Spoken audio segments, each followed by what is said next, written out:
ನಾನು ಯಾವಾಗಲೂ ಇಲ್ಲಿರ್ತೀನಿ Vishnu. I love you. Sir, ನೀವು ಸಂಭಾವನೆ ಬಗ್ಗೆ ಮಾತಾಡ್ತಾ ಇದ್ವಿ ಆಗ್ಲೇ. ಇತ್ತೀಚೆಗೆ ನೀವು ಹೇಳಿದಂತಹ ಒಂದು ವಿಷಯ ತುಂಬಾ ಜಾಸ್ತಿ ಸೌಂಡ್ ಆಯ್ತು ಆಕ್ಚುಲಿ. ಅಂದ್ರೆ ಸಂಜಿತ್ ಹೆಗ್ಡೆ ಅವರು ಒಂದು ಸಾಂಗಿಗೆ ಇಷ್ಟು ಲಕ್ಷನ ಕೇಳ್ತಾ ಇದ್ದಾರೆ. ಸೊ ನಮ್ಮ ಕಲಾವಿದರು ಇಲ್ಲಿ ಅವರನ್ನ ಗುರುತಿಸ್ಕೊಂಡು ಬೇರೆ ಕಡೆ ಹೋಗ್ಬಿಟ್ಟು ಇವಾಗ ಸಂಭಾವನೆ ಜಾಸ್ತಿ ಕೇಳ್ತಾ ಇದ್ದಾರೆ, ಯಾಕೆ ಅಂತ ಹೇಳಿ ಕೇಳುವಂತ ಒಂದು ಪ್ರಶ್ನೆ ಬಂತು ಸರ್. ಸೊ ನೀವು ಅದಕ್ಕೆ ತಕ್ಕನಾದಂತ ಒಂದು ಉತ್ತರ ಕೊಟ್ರಿ.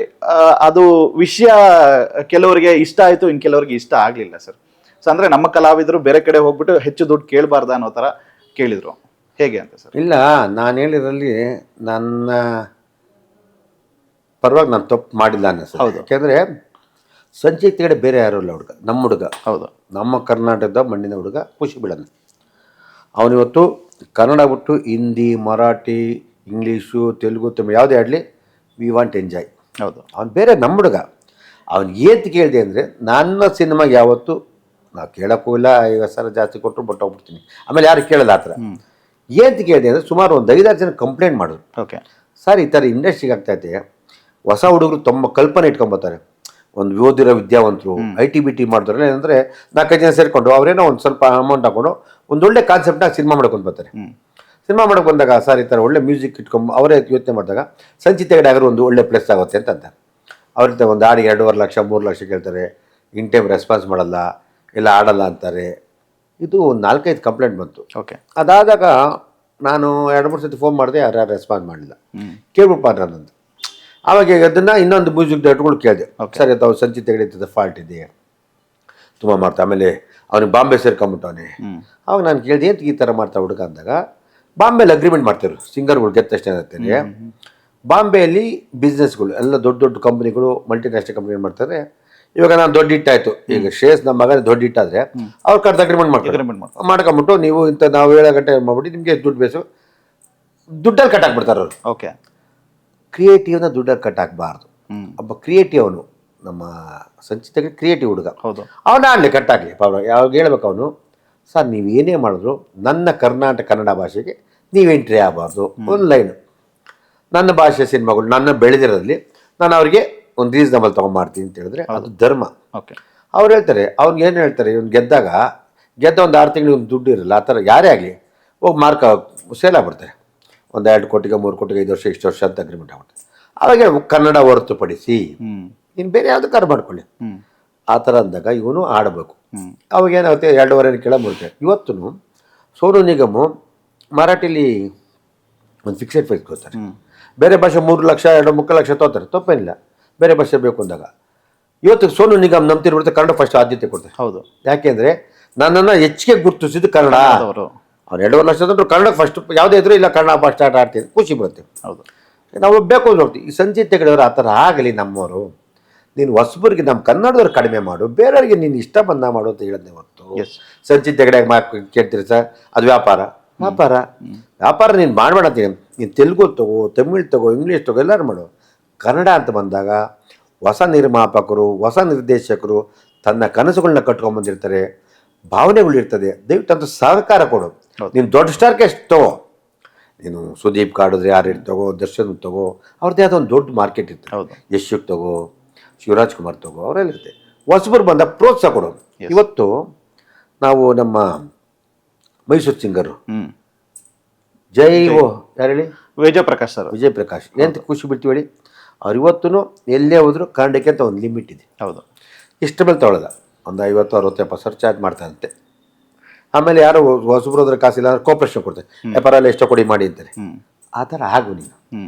ಇವತ್ತು ಏತಿಗೆ ವಿಜಯಪ್ರಕಾಶ್ ನಾವು ಹೇಳ್ತೀವಿ ಅಂದರೆ ಆ ಥರ ಸಿನಿಮಾ, ನನ್ನ ಭಾಷೆ ಸಿನಿಮಾ, ನಾನು ಒಂದು ಸರಳತೆ ನಮ್ಮನ್ನು ಬೆಳೆಸೋರು ಇಲ್ಲಿ ಅಂತ ಆ ಕೃತಜ್ಞತೆ ಇರಬೇಕು. ಇವತ್ತು ಕಿಶೋರ್, ನಮ್ಮ ಆರ್ಟಿಸ್ಟ್ ಅವರು ಅಷ್ಟೇ, ನಾನು ಇವತ್ತು ಸಿನಿಮಾ ಮಾಡಿದ, ಒಳ್ಳೊಳ್ಳೆ ಸಿನಿಮಾ ಬಂದಾಗ ಅವರು ಏನು ಕೊಟ್ಟರು ತೊಗೊಂಡ್ಮಾಡ್ತಾರೆ. ಅದೇ ತೆಲುಗು, ತಮಿಳು, ಹಿಂದಿ ಬಂದಾಗ ಅವ್ರ ಡಿಮ್ಯಾಂಡ್ ಇರ್ತದೆ, ಅದೇ ಕೊಟ್ಟರೆ ಮಾಡ್ತೀನಿ. That is correct. ಅವ್ರು ರಜನಿಕಾಂತ್ ಸರ್ ಮೂವಿ ಮಾಡೋದಕ್ಕೂ ರೆಡಿ, ಇಲ್ಲೊಂದು ಚಿಕ್ಕ ರೋಲ್ ಸರ್ ಪಾತ್ರ ಅಂದ ಸರ್, ಅವ್ರ ಕತೆ ಇಷ್ಟ ಆದ್ರೆ ಏನು ಬೇಕಾದ್ರೆ ಮಾಡಿ. ಆ ಥರ ಹಾಗೆ ನೀವು ವ್ಯಾಪಾರವ್ರಿಗೆ ಈಸ್ಕೊಳ್ಳಿ, ಎಲ್ಲರೂ ಕೇಳೋಕೆ ಹೋಗ್ಬೇಡಿ ಅಂತ ನನ್ನ ಆಸೆ. ಯಾಕೆಂದರೆ ಎಲ್ಲರೂ ತನ್ನ ಸ್ವಂತ ದುಡ್ಡು ಇರ್ತಾರಲ್ಲ, 10 ಜನ ಫ್ರೆಂಡ್ಸ್ ಎಲ್ಲ ಸೇರಿಕೊಂಡು ಸಾಲ ಮಾಡಿಸೋಲ್ಲ ತನ್ನ ಕನಸುಗಳು ಇರ್ತದೆ, ಅವರೆಲ್ಲ ಭವಿಷ್ಯ ಇರ್ತದೆ. Yes. ನೀನು ಅವತ್ತು ಕನಸು ಕಟ್ಕೊಂಬಂದಲ್ಲ, ಇವತ್ತು ನೀನು ಭವಿಷ್ಯಕ್ಕಿದ್ದಲ್ಲ, ಅವ್ರಿಗೆ ಗೆಲ್ಲಿ ಅಂತ ನನ್ನ ಅನಿಸಿಕೆ ಹೊರತು ಹೌದು. ಸಂಚಿತ್ ಹೆಗಡೆ ನಾನೇನು ವೈರಿ ಅಲ್ಲ, ಏನಿಲ್ಲ. ಅವ್ನು ನಮ್ಮ ತಮ್ಮನ ಥರ, ನಮ್ಮ ಮಗನ ಥರ, ಅವ್ನಿಗೆ ಒಳ್ಳೇದಾಗಲಿ ಎಲ್ಲ ಇವತ್ತು ಬೆಳೆದವನೇ, ಖುಷಿ ಬಿಡ್ತೀವಿ. ಕಾರಣನ ಪ್ರೋತ್ಸಾಹ ಕೊಡು ಅಂತ ಹೇಳಿದೆ. ಮೊನ್ನೆ ಯಾರೋ ಒಂದು 3 ಜನ ಮಾತಾಡೋದು ಫೋನಲ್ಲಿ, ಪತ್ರಕರ್ತರು ಯಾರು ದಾವಣಗೆರೆ ಹೇಳಿದ್ರು. ನಾನು ಕೇಳೋ ಪ್ರಶ್ನೆ ಉತ್ತರ ಕೊಡಲಿಲ್ಲ ಅವರು.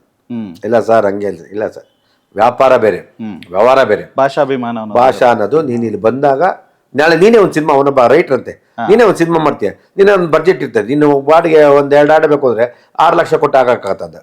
ಅಲ್ಲಿ ಅವಾಗ ಮಾತು ಉಸಿರು ಬರಲ್ಲ. ಅದಕ್ಕೆ ನಾನು ಯಾರಿಗೂ ಹರ್ಟ್ ಆಗೋದಲ್ಲ, ನೀವು ಬೆಳೆಸಿ, ನನ್ನ ಚಿತ್ರರಂಗ ಬೆಳೀಲಿ.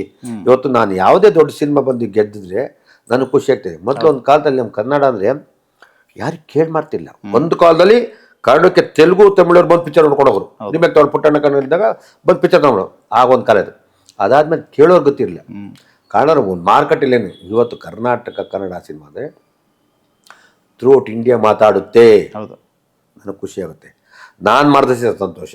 ಯಾಕೆಂದರೆ ನನ್ನ ಭಾಷೆ, ನನ್ನ ಸಿನಿಮಾ, ನನ್ನ ಕಲಾವಿದರು, ನಮ್ಮ ಎಂಟರ್ಟೈನ್ಮೆಂಟ್ ಕೊಡ್ತೀನಿ. ಇವತ್ತೇ ಪ್ರೋತ್ಸಾಹ ಕೊಡಿ ಅಂತ ಹೇಳ್ತೀನಿ ಹೊರತು. ಯಾಕಂದರೆ ನೀವು ಸಣ್ಣದಾಗಿದ್ದ ಬೆಳೆದಿದ್ದೀರಾ, ದೊಡ್ಡ ಹಾಲ್ದು ಮಾಡ್ತಾ ಇದ್ದೀರ, ಏನು ಒಂದು ಸ್ವಲ್ಪ ಕಮ್ಮಿ ಮಾಡಿದ್ರೆ ತೊಂದರೆ ಆಗಲ್ಲ ಅಂತ ನನ್ನ ಅನಿಸಿಕೆ ಹೊರತು. ಇವತ್ತು ಬರುವಂಥ ಪ್ರತಿಭೆಗಳು ತುಂಬ ಜನ ಇದ್ದಾರೆ. ಹೊಸ ಹುಡುಗರು ಇರ್ಬೋದು, ಹೊಸ ಟೆಕ್ನಿಷಿಯನ್ ಇರ್ಬೋದು, ಅವ್ರಿಗೆಲ್ಲ ಸಾಕರ್ಸೋರೆ ನಮಗೂ ಖುಷಿ ಆಗುತ್ತೆ ಅಂತ ಹೊರತು. ಇವತ್ತು ಎಂತೆಂಥ ದೊಡ್ಡ ದೊಡ್ಡ ಮಾಧ್ಯಮ ಇದೆ, ಇವತ್ತೆಲ್ಲ ಯಾಕೆ ಡಿಜಿಟಲ್ ಹೆಚ್ಚಿಗೆ ಬಂದ್ಬಿಟ್ರೆ ಪಾಪ ನೀವು ಪ್ರೋತ್ಸಾಹ ಕೊಡ್ತಾ ಇದ್ದೀರಿ. ಇವತ್ತು ಅವರೆಲ್ಲ ಬೆಳಿಬೇಕಾದ್ರೆ ಏನೂ ಇರಲಿಲ್ಲ. ಇವತ್ತು ಕೆಲವು ಮಾಧ್ಯಮಗಳು ಇವತ್ತು ಬಾಯಿ ಮನೆ ಕೇಳ್ತಾರೆ. ಅದೇ ಸಿಂಪಲ್ ಡಿಜಿಟಲ್ ಹುಡುಗರು ಎಷ್ಟು ಜನ ಬರ್ತಾರೆ, ಖುಷಿ ಆಗ್ತದೆ. ಆ ಥರ ಹುಡುಗರು ಬೆಳಿಬಾರ್ದು ಅಂತಿಲ್ಲ, ಅವರೇ ಆದ ಒಂದು ಕಲ್ಪನೆ ಇರ್ತದೆ. ಇವತ್ತು ಕ್ರಿಯೇಟಿವ್ ಜಾಸ್ತಿ ಇದೆ. ಇವತ್ತು ಡಿಜಿಟಲ್ ಮಾಧ್ಯಮ ತುಂಬ ಸ್ಪೀಡ್ ಆಗಿದೆ, ಖುಷಿ ಆಗ್ತದೆ. ಆಮೇಲೆ ಹೆಚ್ಚಿಗೆ ಸಹಕಾರ ಇಂಡಸ್ಟ್ರಿಗೆ ಕೊಡ್ತಾ ಇದೆ ಅಂತ ಡಿಜಿಟಲ್ ಮಾಡಿ. ಡಿಜಿಟಲಿಂದ ಚೆನ್ನಾಗಿದೆ. ಆಮೇಲೆ ಡಿಜಿಟಲ್ ಎಷ್ಟೊತ್ತ ಕಲಾವಿದರು ಸರ್, ನಾನು ಹಂಗೋ ರಂಗಭೂಮಿ ಕಲಾವಿದ್ರು ತುಂಬ ಹೆಚ್ಚಿಗೆ ಇಷ್ಟ. ಅವ್ರು ಚಾನ್ಸ್ ಕೊಡಿ, ಅಂಥ ಕಲಾವಿದ್ರು ಸಿಗಲ್ಲ. ಅದಾದರೆ ಇಂಡಸ್ಟ್ರಿ ಚೆನ್ನಾಗಿರ್ತದೆ ಅಂತ ಹೊರತು ನನ್ನ ಸ್ವಾರ್ಥಕ್ಕೆ ಲೈಫಲ್ಲಿ ಯಾವತ್ತೂ ಮಾತಾಡೋದು ಇಲ್ಲ. ನೀವು ಹೇಳಿದಂಥದ್ದು ಒಂದು ಒಳ್ಳೆ ಉದ್ದೇಶ ಇತ್ತು, ಅದನ್ನ ಕ್ಲಾರಿಫಿಕೇಶನ್ ತಗೋಬೇಕು. ಇಲ್ಲ ಒಳ್ಳೇದು, ಯಾಕೆಂದ್ರೆ ಸಂಚಿತ್ ಒಳ್ಳೆ ಹುಡುಗ, ಅವ್ನು ಇರೋ ಪರಿಸ್ಥಿತಿ ಹಂಗೆ ಆಗ್ಬಿಡ್ತಾನೆ. ಎಕ್ಸಾಕ್ಟ್ಲಿ.